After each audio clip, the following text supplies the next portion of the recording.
Bueno, ya se lo comentaba, la Organización Mundial de la Salud declaró este día el fin de la pandemia de COVID-19 después de 38 meses de haberse decretado. La decisión fue anunciada por el director general de la OMS, el etíope Tedros Adhanom Ghebreyesus, luego de que ayer se reuniera el comité de emergencia del organismo para analizar la actual situación de la pandemia, que en más de 3 años ha afectado a por lo menos 765 millones de personas. Pues es, digamos, un décimo de la población mundial la que se contagió. Habrá que luego sacar cuentas bien y los datos, ya sabe usted, luego no son muy exactos, pero podemos decir que en general una décima parte de la población se contagió y bueno, pues produjo millones de muertes esta enfermedad. Vamos a escuchar cómo lo dijo Tedros Adhanom Ghebreyesus.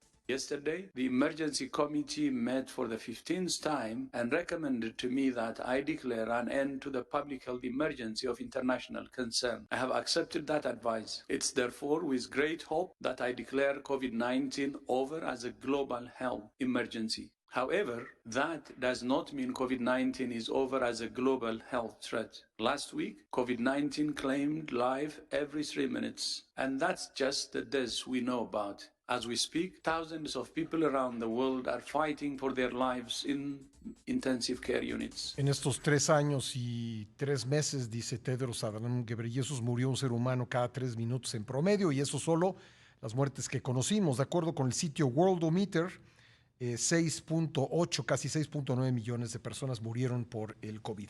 Tengo en la línea telefónica al doctor Francisco Moreno, médico internista, infectólogo, con quien hemos hablado a lo largo de estos más de 3 años de pandemia. Doctor, ¿cómo le va? Buen día, Pascal. Un gusto estar contigo y con tu auditorio en un día que esperábamos muchos desde hace mucho tiempo. ¿Algo cambia en lo sustancial, digamos, de antier para mañana, o es, digamos que, pues sigue el proceso de ralentización del contagio? Pues mira, lo que realmente significa esto es que ya hay un acuerdo científico a nivel mundial de que la enfermedad ya se va a comportar como otras enfermedades que existen, por ejemplo, influenza, que causa también enfermedad grave y muerte en algunas personas, pero de eso a que en ese marzo 11 del 2020, en donde todos éramos susceptibles de enfermar, incluso morir por esta enfermedad, eso ya quedó atrás. Se viene un tiempo en donde lo que hay que hacer es tratar de que la gente que no va a tener una buena evolución, todavía sigue habiendo muchos contagios, pero la mayor parte presentan un cuadro respiratorio pues más benigno, cuidar a los que pueden tener una evolución no satisfactoria con los antivirales, con las medidas que hemos aprendido durante estos 3 años, deja de ser esa emergencia que puso al mundo de cabeza. Bueno, si sacamos el número de muertes, pues quizá podríamos decir que se quedó muy corto respecto de la pandemia de influenza de principios del siglo XX, pero mucho de esto tiene que ver con la velocidad en que reaccionó la comunidad científica, se fabricaron las vacunas, se dio mucha información, se utilizó el cubrebocas. Bueno, hubo quien no, ¿verdad? Pero digamos que en la mayoría de los países el gobierno local pues dio esa recomendación o incluso esa obligación, y mucha gente lo siguió. Creo que eso fue clave para que esto no fuera aún peor, ¿verdad, doctor? Mira, yo te diría que es un cúmulo de situaciones, porque el exceso de mortalidad en el mundo es de 20 millones, es decir, se calcula que 20 millones de personas fallecieron por COVID en estos 3 años. En México sabemos que a pesar de los números son alrededor de 850,000. Ahora, imagínate que cuando era la época de influenza, la gripe española, la llamada primera influenza mundial del siglo XX, pues no había ventiladores. Y aquí muchísimas personas sobrevivieron gracias al ventilador. Sí. Evidentemente se logró desarrollar una vacuna en tiempo récord. Se pudo tener la genética del virus en cuestión de un mes, las pruebas que se hacían para saber quién estaba enfermo, quién se podía aislar. Es decir, sí hubo esta batalla que dio la ciencia contra el virus, y tengo que decirlo, contra la política, porque en muchos países incluyo el mío, la política no solamente no ayudó, muchas veces obstaculizó a la ciencia. Sí, la ciencia que algunos funcionarios pues se atreven a descalificar llamándola neoliberal, pues esa ciencia neoliberal, entre comillas, es la que produjo las vacunas y la que salvó vidas finalmente, doctor. Así es, creo que aquí se trataba de una guerra contra un agente biológico en donde el ser humano debería de haberse unido más que nunca y no crear divisiones entre nosotros. Pero creo que esas son de las lecciones que tenemos que aprender.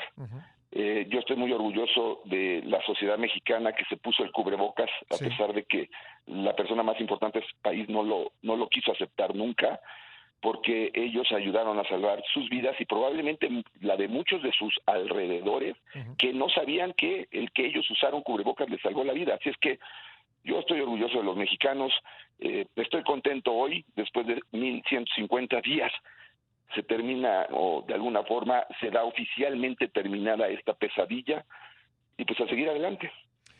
¿Todavía hay necesidad de aplicar algunas de estas medidas, como por ejemplo, pues evitar lugares con pobre ventilación?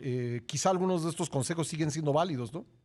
Claro, yo creo que eso es de lo que tenemos que haber aprendido, ¿no? La calidad del aire es tan importante, así como aprendimos que la calidad del agua cuando había las epidemias de cólera era importante tenerla, pues ahora sabemos que la calidad del aire es importante. Yo les diría, también es importante reconocer qué tan susceptible eres tú para enfermar de algo y tener una mala evolución. Si eres de esas características, pues usa tu cubrebocas en lugares muy cerrados. Yo recomendaría que siguiera el uso de cubrebocas en hospitales, en centros de atención a la salud, porque pues ahí llega gente enferma. Pero yo creo que lo que tenemos que hacer es entender que somos vulnerables y que podemos enfermar y que tenemos también que estar en mejor situación de salud personal. Pues doctor, esta no es de ninguna manera una despedida, porque estoy seguro que vamos a seguir platicando, pero sí es un momento para agradecerle a usted pues todas las veces que estuvo en el programa, dando su opinión, dándonos información, orientándonos. Así que pues le mando un gran abrazo con mi agradecimiento y estoy seguro también que el agradecimiento de la audiencia. Gracias, Pascal, y gracias a los medios de comunicación que ayudaron a difundir información verídica, porque ese fue una labor muy importante de ustedes que yo reconozco. Doctor, le mando un gran abrazo.